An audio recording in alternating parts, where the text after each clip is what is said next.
Welcome student, myself Dr. Savita Meena, and we are starting new chapter which is thermodynamic and kinetic aspect of metal complexes.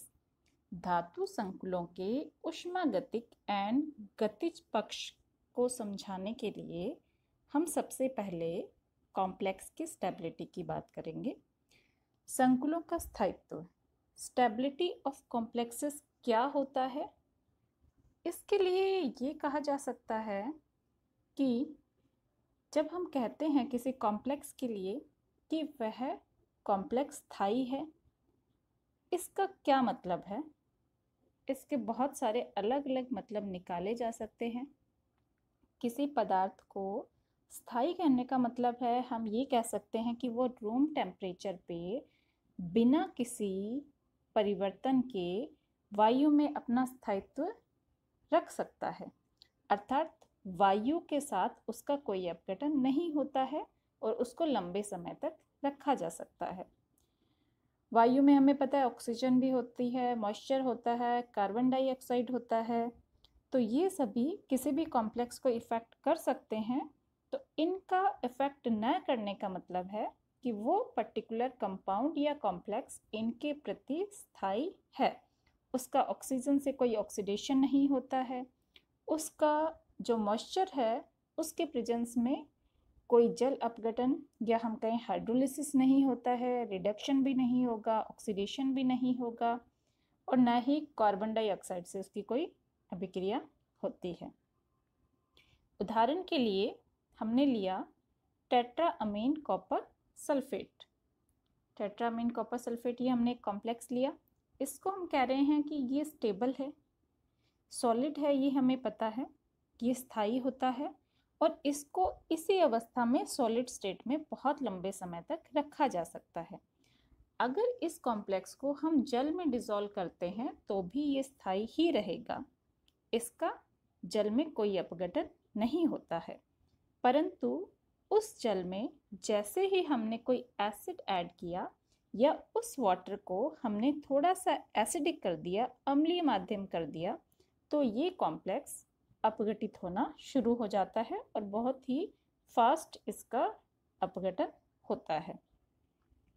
इसका मतलब क्या है कि किसी भी कॉम्प्लेक्स या संकुल को स्थायी कहने के तरीके हैं कि कॉम्प्लेक्स स्थायी है, परंतु अलग अलग मीडियम में हम उसको बता सकते हैं कि किस मीडियम में स्थायी है। इस कॉम्प्लेक्स के लिए जल में तो ये स्थायी है, परंतु एसिडिक मीडियम में ये अस्थायी है। इसकी स्टेबिलिटी को या जितने भी कॉम्प्लेक्सेस हैं उनकी स्टेबिलिटी को समझने के लिए यहाँ पर हमने स्टेबिलिटी को दो भागों में बांटा है। एक हम बोलते हैं काइनेटिक स्टेबिलिटी, एक हम कहते हैं थर्मोडायनेमिक स्टेबिलिटी। काइनेटिक स्टेबिलिटी का मतलब गतिज स्थायित्व, थर्मोडायनेमिक स्टेबिलिटी मतलब ऊष्मागतिक स्थायित्व। सबसे पहले हम बात करेंगे काइनेटिक स्टेबिलिटी की। तो टोब नामक वैज्ञानिक था जिसने अभिक्रिया की जो प्रवृत्ति है उसको बताने के लिए दो टर्म यूज़ किए। उसने दो टर्म यूज़ किए, एक किया लेबाइल, लेबाइल का मतलब होता है चंचल, और सेकंड है इनर्टनेस जिसको हम कहते हैं अक्रिय। ये टोब नामक वैज्ञानिक ने लेबाइल और इनर्टनेस दो टर्म यूज़ किए। लेबाइल को हम चंचल कह सकते हैं और अक्रिय इनर्टनेस को कहते हैं। यहाँ पे इन दोनों टर्म को हम किसी भी अभिक्रिया की गति से उसकी स्पीड या वेलोसिटी से समझा सकते हैं। जैसे टॉप के अकॉर्डिंग क्या था कि वो सब्स्टिट्यूशन रिएक्शन या वो प्रतिस्थापन अभिक्रियाएं जो कि 25 डिग्री सेंटीग्रेड टेम्परेचर पर होती हों और 0.1 m विलयनों के जो अभिकर्मक हैं अलग अलग, उनको मिलाने के उपरांत अगर वो 1 मिनट में कंप्लीट हो जाती हैं तो ऐसे हम पदार्थ को कहते हैं लेबाइल अर्थात चंचल। अगर अभिक्रिया 25 डिग्री सेंटीग्रेड टेम्परेचर पे हो रही है और 0.1 m विलयन को मिलाने पर हो रही है और अगर उसमें 1 मिनट से अधिक का टाइम लगता है तो हम ये कह सकते हैं कि अभिक्रिया या क्रिया की गति बहुत ही धीमी है, उसको मापना बहुत कठिन है, अर्थात जो तुम्हारा क्रियाकारक संकुल है, रिएक्टेंट है संकुल जो, वो अक्रिय होगा।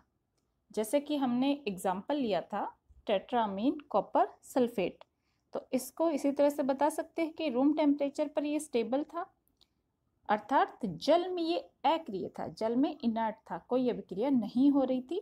पर जैसे ही हमने इसका माध्यम चेंज किया, इसको एसिडिक किया, ये रिएक्शन भी होती है और ये चंचल में कन्वर्ट हो जाता है। अब ये इनर्ट नहीं होगा।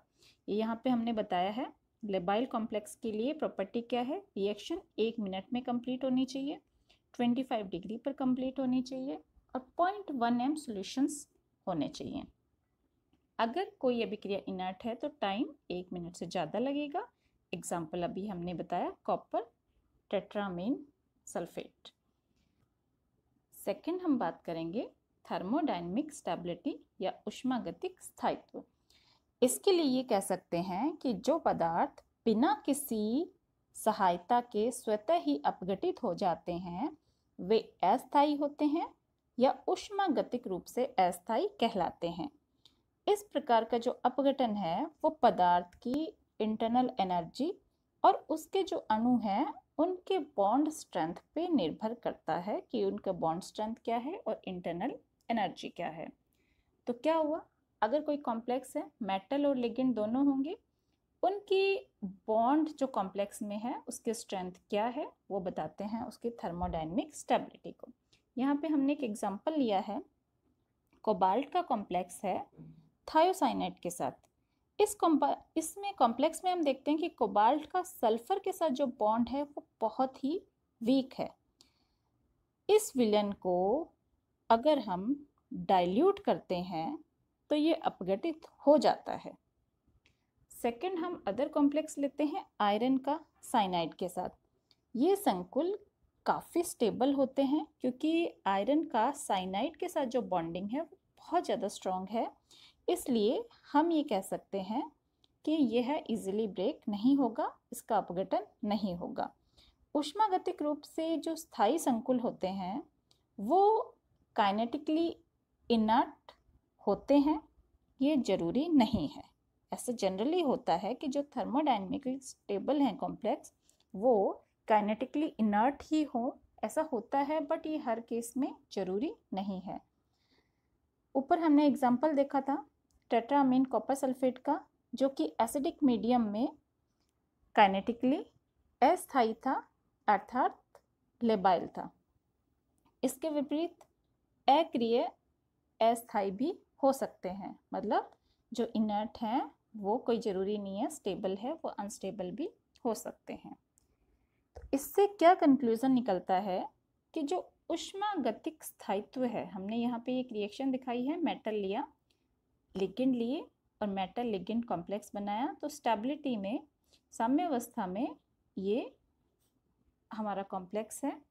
इसका ट्रांसफॉर्मेशन है वो डिपेंड करता है, जैसे जैसे ट्रांसफॉर्मेशन इंक्रीज होगा इसका मतलब जो कॉम्प्लेक्स की स्टेबिलिटी है वो इंक्रीज हो रही है।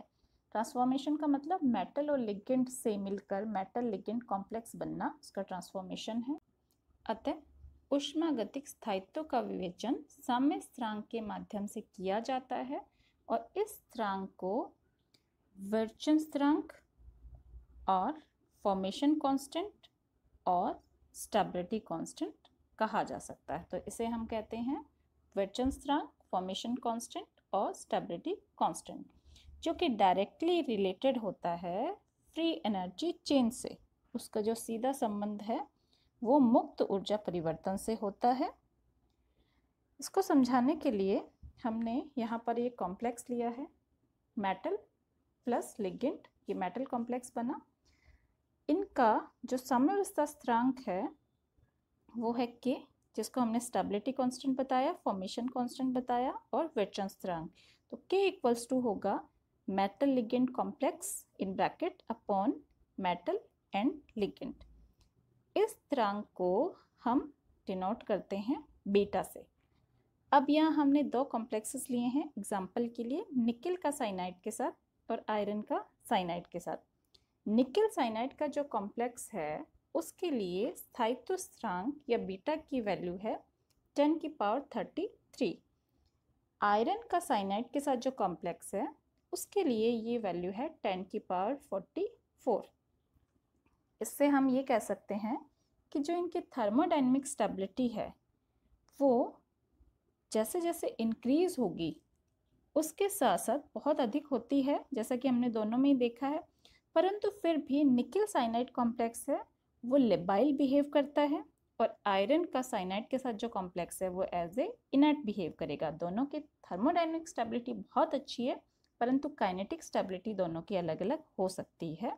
इसीलिए हम कहते हैं कि थर्मोडायनेमिकली स्टेबल होने का मतलब ये बिल्कुल नहीं है कि वो कॉम्प्लेक्स इनर्ट होगा या वो लेबाइल होगा।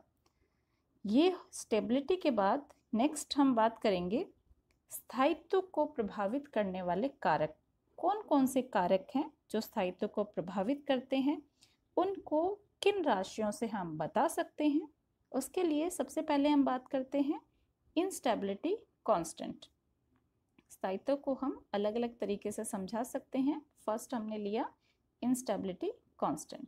तो इंस्टेबिलिटी कांस्टेंट में क्या है, फर्स्ट तो हम इसको अस्थायित्व या वियोजन स्थिरांक कह सकते हैं, क्योंकि ये विर्चन स्थिरांक का अपोजिट है।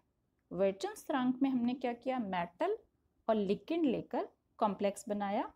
यहाँ पे ऑलरेडी कॉम्प्लेक्स है, उसको हम ब्रेक कर रहे हैं मेटल और लिगेंड में। तो हमारा जो कांस्टेंट है वो होगा Ki equals to metal ligand upon metal ligand complex. Ki ये है हमारा वियोजन स्थिरांक।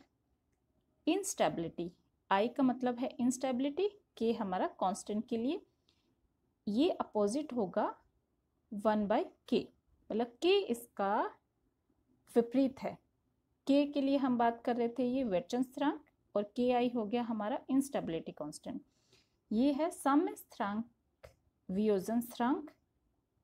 इनकी जो इंक्रीज और डिक्रीज होने का तरीका है वो ये है कि जैसे जैसे Ki की वैल्यू बढ़ेगी, वियोजन स्थिरांक जो है उसकी वैल्यू बढ़ेगी, वैसे वैसे K की वैल्यू घटेगी। मतलब अगर वियोजन स्थिरांक का मान बढ़ रहा है इसका मतलब विर्चन स्थिरांक का मान कम हो रहा है।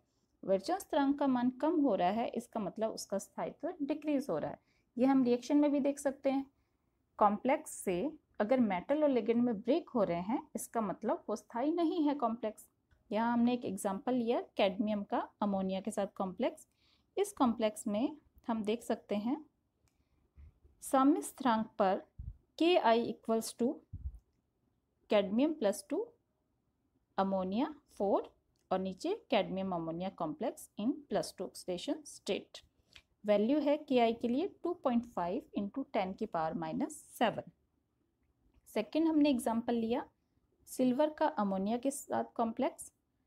इसके लिए जो हमारा वियोजन स्थिरांक है उसकी वैल्यू होगी Ki इक्वल्स टू 6.2 × 10⁻⁸।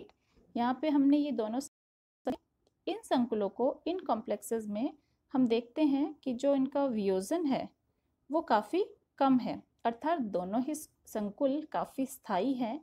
इन वियोजन स्थिरांकों की अगर हम तुलना करते हैं तो पाते हैं कि जो कैडमियम का अमोनिया के साथ कॉम्प्लेक्स है टेट्राअमीन कैडमियम की कंपैरिजन में जो डाईअमीन सिल्वर का जो कॉम्प्लेक्स है वो ज़्यादा स्टेबल है इनके Ki या वियोजन कांस्टेंट या फिर इंस्टेबिलिटी कांस्टेंट के आधार पर। Next one is the stability constant और स्थायित्व स्थिरांक। फर्स्ट हमने बात की थी इंस्टेबिलिटी कांस्टेंट की, अब हम बात कर रहे हैं स्टेबिलिटी कांस्टेंट की। MLN जो कि कॉम्प्लेक्स है का उसके अवयवों मतलब किससे बनता है, मेटल और लिगेंड से निर्माण जब होता है तो उसका अगर हम प्रायोगिक अध्ययन करें, प्रैक्टिकली अगर हम पता करें तो पता चलता है कि जो सॉल्यूशन होता है उसमें एक ही संकुल जो कि MLN है उसके साथ साथ और अदर कॉम्प्लेक्सेस भी होते हैं जिनका कोऑर्डिनेशन नंबर इस संकुल से कम होता है। और उन सभी जो संकुल हैं उनका जो प्रजाति हैं वो सब उपस्थित होती हैं, जिनके साम्य पर जो कॉन्सेंट्रेशन है उनके स्थायित्व के अनुसार पाई जाती है। इस बिंदु को स्पष्ट करने के लिए हम ये कहना चाहते हैं कि हमने मेटल और लिगेंड को मिलाकर एक कॉम्प्लेक्स बनाया Ml। मान लो हमारे पास जो कॉम्प्लेक्स है वो है MlN। इसका मतलब ये नहीं है कि ये डायरेक्ट कॉम्प्लेक्स MlN बना है, इसका स्टेप वाइज प्रिपरेशन होती है। इसका जो पदवार निर्माण होता है उसको हम दिखा सकते हैं कि सबसे पहले मेटल के साथ एक लिगेंड ने बॉन्ड बनाया और हमारे पास बना कॉम्प्लेक्स Ml। इसके लिए साम्यावस्था पर जो कांस्टेंट होगा वो क्या होगा, stability constant K1 equals to Ml upon M और L। अब इसके बाद जो न्यू लिगेंड है वो इसमें फिर ऐड हुआ Ml में, तो नया जो हमारे पास कॉम्प्लेक्स बना, अब इसका कोऑर्डिनेशन नंबर पहले वाले से ज़्यादा है, विच इज Ml2।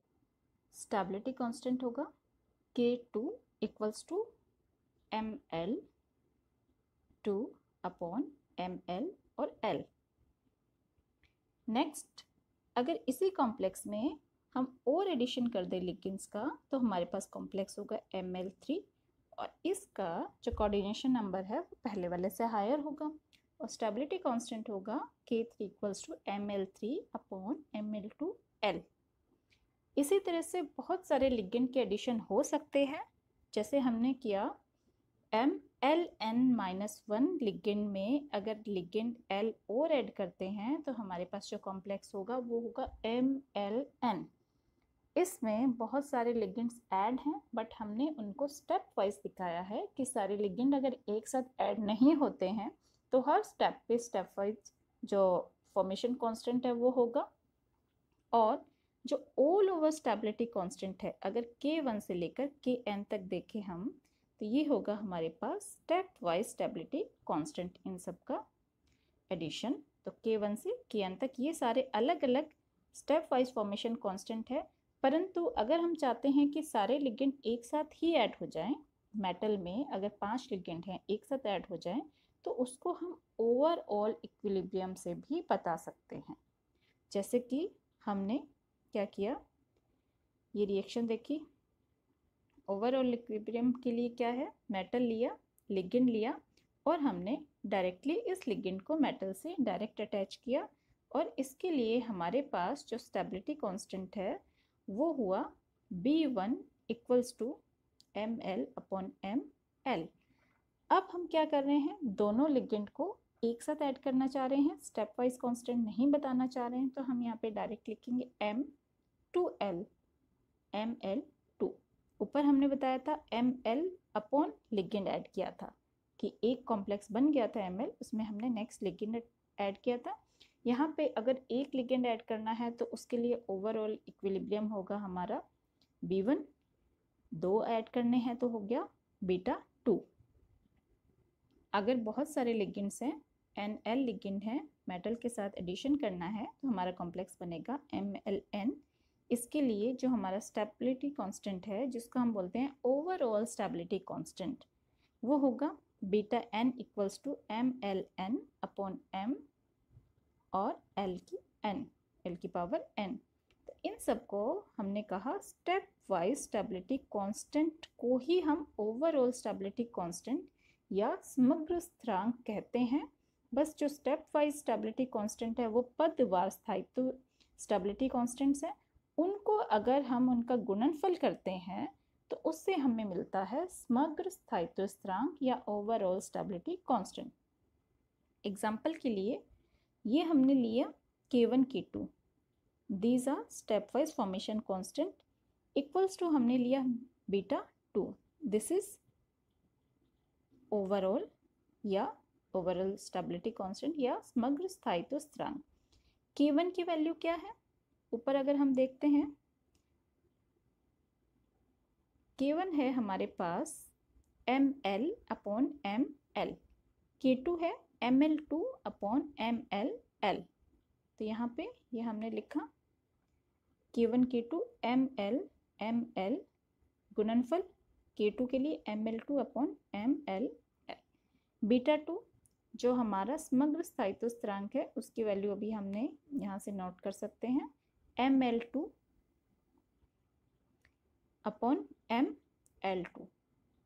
ओके, अब इन दोनों का K1 K2 का गुणनफल जब हमने किया, मल्टीप्लाई किया, तो हमारे पास जो इसका वैल्यूज आई है Ml2/Ml2, it is equals to β2।